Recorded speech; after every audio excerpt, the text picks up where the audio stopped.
Alors,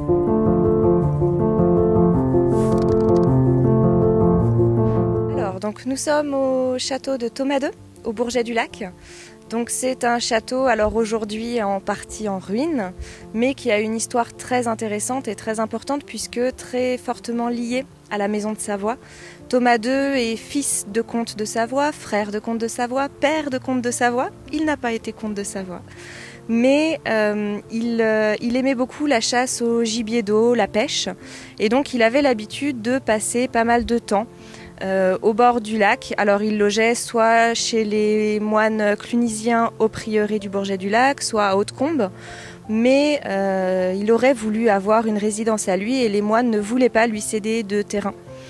Et donc son frère, Amédée IV, va intervenir et il va réussir à lui avoir un petit bout de terrain.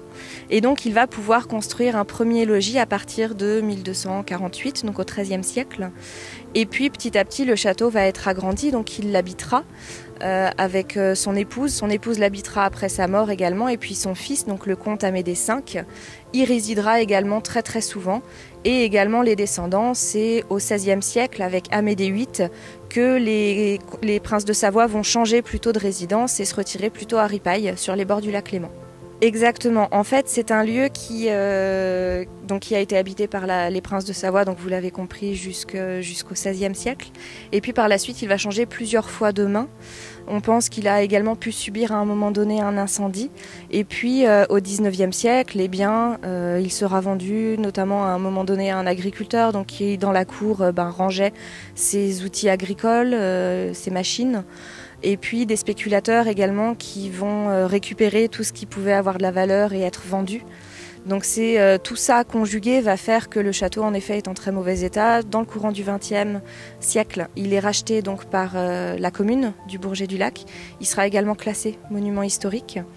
Et depuis, on a fait quelques campagnes de fouilles, on a reconstruit 2 tours.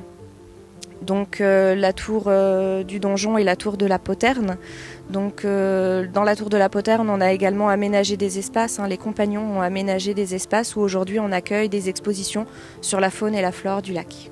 C'est un lieu qu'on peut visiter, donc tous les étés, juillet et août, on a des visites 1 fois par semaine du château de Thomas II, ouvert à tous.